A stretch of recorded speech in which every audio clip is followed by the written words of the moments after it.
네, 안녕하세요. 자동 제어 5장에 들어가도록 하겠습니다. 네, 우리가 지금 4장까지는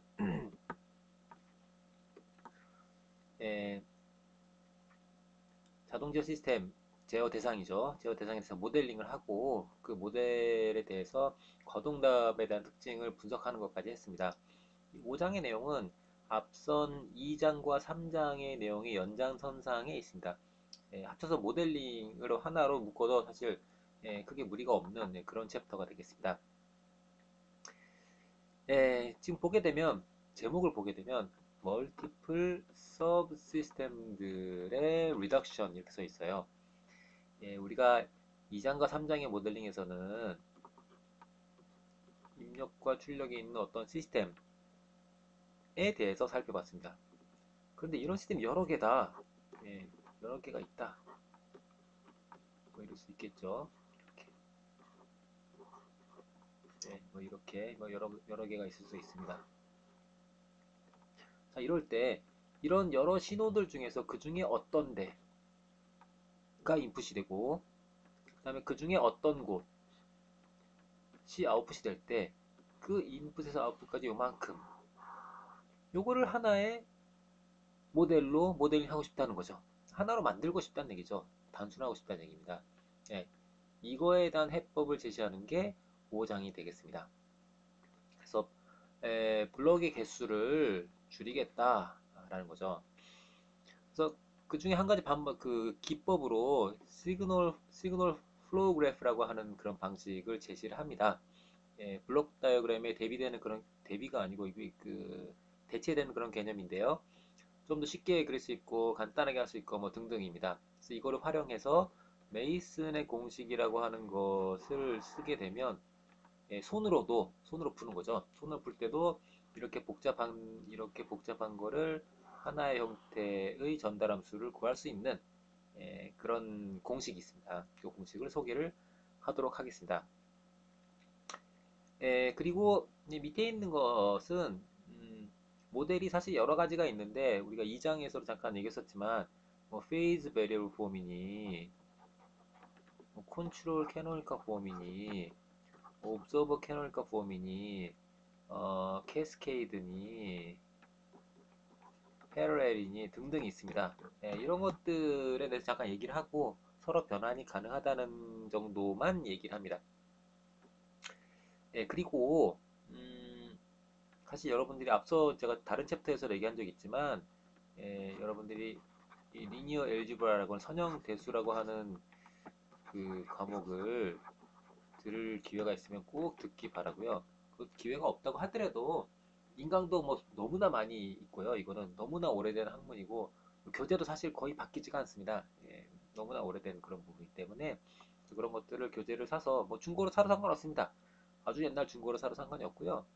예, 한번 꼭 공부를 하기 바라고 아니면 4학년 때 우리과 있는 선형 대수학 및 시스템이라는 과목을 수강하기를 권장합니다.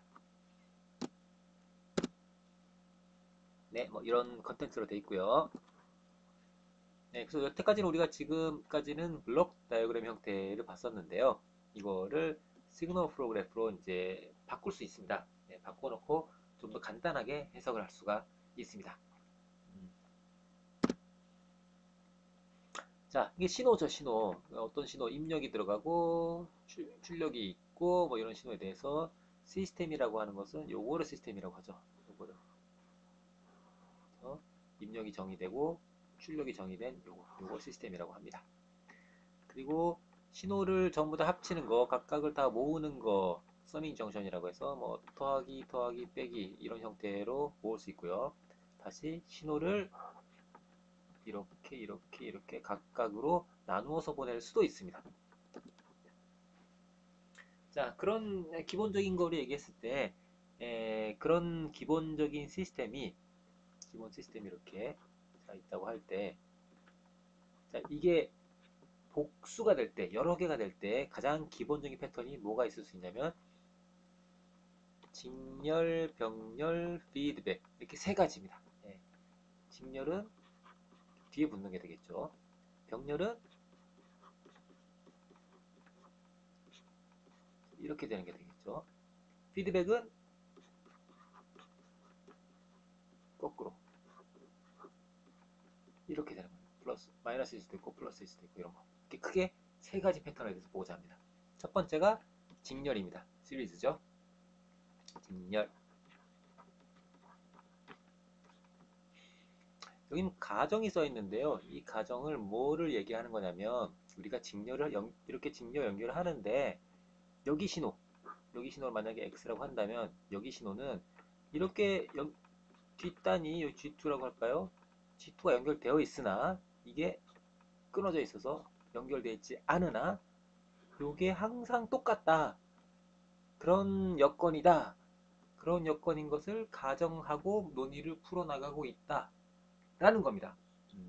그래서 여기 지금 밑에 있는 그 예시를 보게 되면 여기가 x2, 여기가 x1, 여기가 c죠. 네. 그럼 여기도 x1이죠. 네. 그러면 x1은 g2의 x2가 되겠죠. c는 g3의 x1이 될 겁니다. 그렇죠? 여기가 x2인데 x2 r이죠. 따라서 x2는 g1의 r이죠. 그럼 이 x2를 여기다가 대입하게 되면 여기 있는 것처럼 이렇게 되겠죠. 이걸 다시 여기다가 대입하게 되면 이렇게 되겠죠.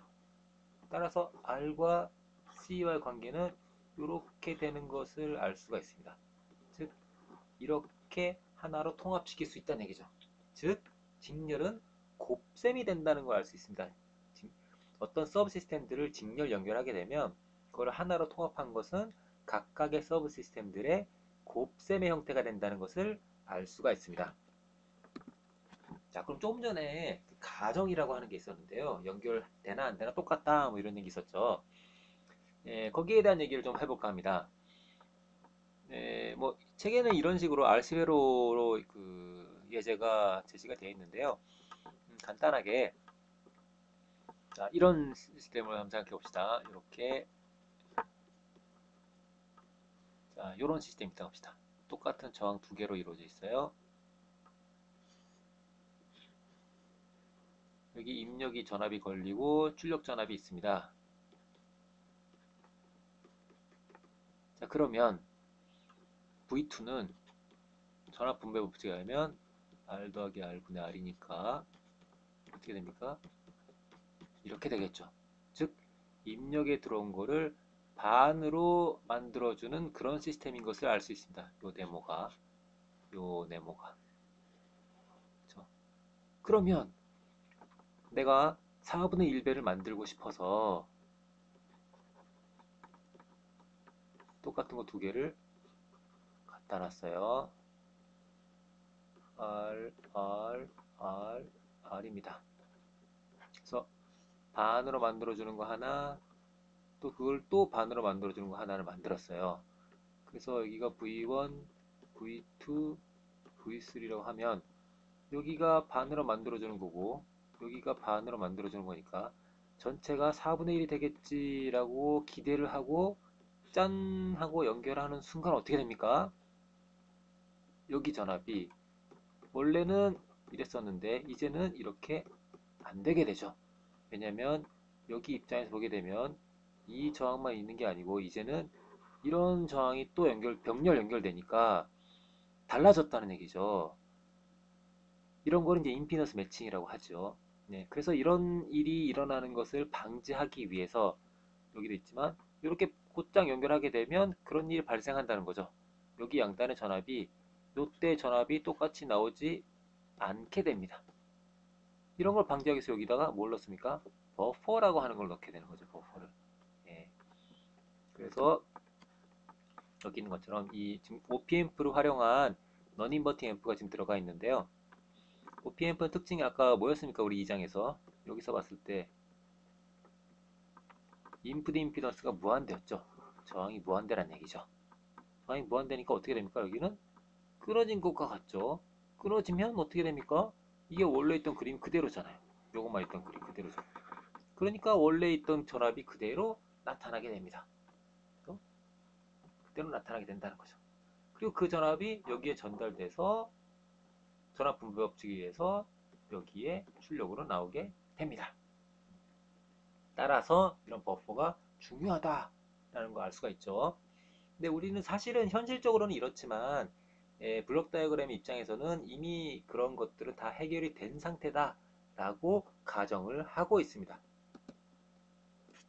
네, 병렬은 이런 식이죠. 같은 신호가 여러 개로 분산돼서 들어간 다음에 그리고 나서 합쳐지는 그런 형태입니다. 뭐 플러스일 수도 있고 마이너스일 수도 있고 그럼 그때그때마다 다르다 하는 거죠. 플러스 마이너스 동시에 있는 게 아니라 그 중에 하나 아무거나 괜찮다 하는 얘기입니다. 그러면 덧셈의 형태가 됩니다. 제가 말하는 덧셈이라고 하는 것은 더하기도 덧셈이고 빼기도 덧셈입니다. 왜냐하면 더하기 a 하나 더하기 마이너스 a 하나 둘 다 덧셈이다 라는 개념입니다. 예, 마지막 단위가 피드백이 되겠습니다. 자, 피드백이 되면 시스템이 있고 출력이 있고 입력이 있습니다.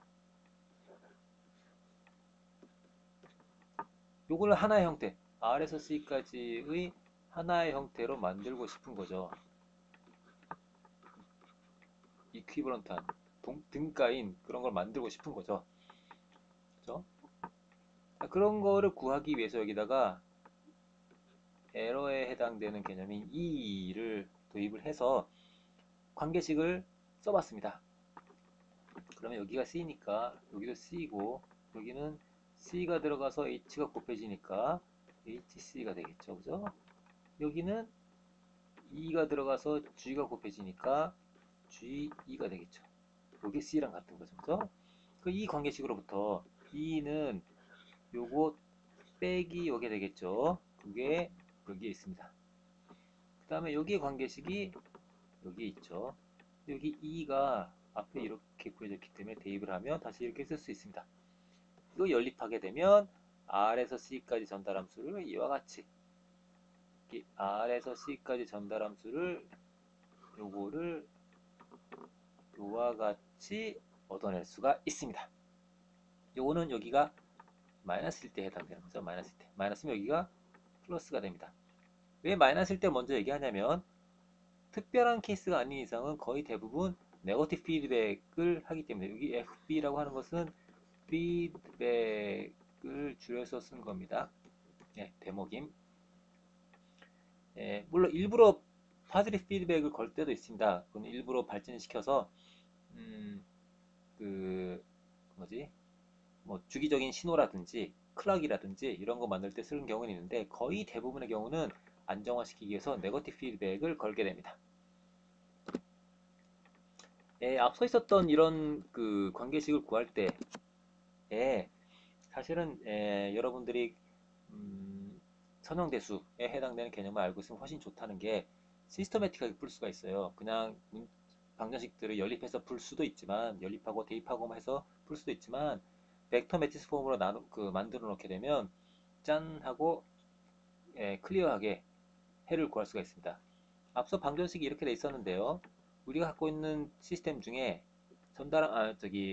블록 다이어그램 중에 시스템은 G하고 H가 있었고 신호는 E, R, C 이렇게 세 개가 있었어요. 그렇죠?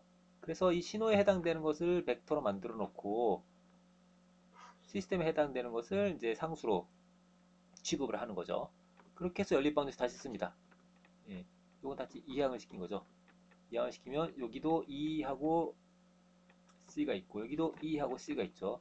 그러니까 여기 왼쪽에 있는 항들은 E하고 C로 묶을 수가 있습니다. 오른쪽은 R하고 G로가 있죠. 하게 되면 이런 형태로 만들 수가 있고 이거의 역행렬이 양변을 곱해주면 이렇게 될 것이고 정리를 하면 이렇게 됩니다. 따라서 C는 요거 곱하기 이렇게 되죠. 왜냐면 이거는 곱하면 0이니까.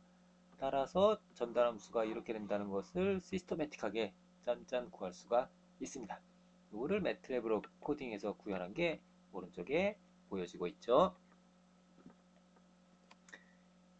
그리고 매트랩에서도 마찬가지 캐스케이드에 해당되는 시리즈라는 명령어, 패러렐이라는 명령어, 피드백이라는 명령어들도 있습니다. 그리고 여러분 이미 알겠지만 이제 시뮬링크를 통해서도 여러분들이 직접 이렇게 다 이을 수 다 있죠, 그죠? 다 이을 수가 있습니다. 예, 뭐, 뭐 이렇게 이을 수도 있고 이렇게 브랜치 시킬 수도 있고 예, 여러분 시뮬링크 이용하기에는 훨씬 손쉽게 할 수도 있습니다. 예, 그리고 등가인 블록 다이어그램 형태가 되겠습니다. 예, 윗줄에 있는 이거는 더한 다음에 곱하나 곱한 다음에 더하나 똑같다는 얘기죠. 뭐 당연한 얘기죠. 그래서 이 아래줄도 사실 똑같은 얘기입니다. x가 들어간다고 하는 것은 여기에 1에서 여기에 x가 들어가는 거랑 똑같죠. 이렇게 1에서 들어가는 거 똑같습니다. 그러면 여기에 g를 만들었다고 하는 것은 이쪽이랑 이쪽이 전부 다 g분의 1배 하면 되는 거죠. 여기다가 g를 곱해주고 g로 나눠주고 g로 나눠주고 한 것과 같다라는 얘기죠. 예, 그 다음에 나누는 것도 마찬가지. 예, 여기다 곱해주나 먼저 곱해놓고 또 나눠주고 나눠주고 나눠주나 똑같다는 얘기죠. 예, 여기도 먼저 곱해놓고 g를 g로 나눠주고 1을 g로 나눠주고 1을 g로 나눠주고 요거를 g로 나눠주고 g로 나눠주고 g로 나눠주고 곱해주고 하나 똑같다는 얘기죠. 뭐 아래 것도 마찬가지입니다. 상식선상에서 여러분들이 접근하면 될 것 같아요. 네, 요거는 지금 첫 번째 이은 요 블록 다이어그램을 R에서 C까지를 하나의 전달함수로 이만큼을 하나의 전달함수로 바꾸고 싶다 라는 거죠. 그 바꾸는 과정을 보여주고 있습니다. 뭐 꼭 이렇게 해야 되는 건 아닌데요. 뭐 이렇게 하는 방법도 있다는 거죠. 지금 보니까 여기가 세 개가 이제 한꺼번에 서민 정션으로 돼 있어서 이걸 하나로 통합을 했어요.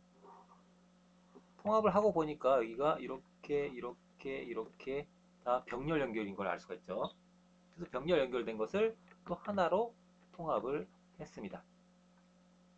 통합을 하고 나면 요만큼을 피드백을 이용해서 다시 하나로 만들 수 있죠.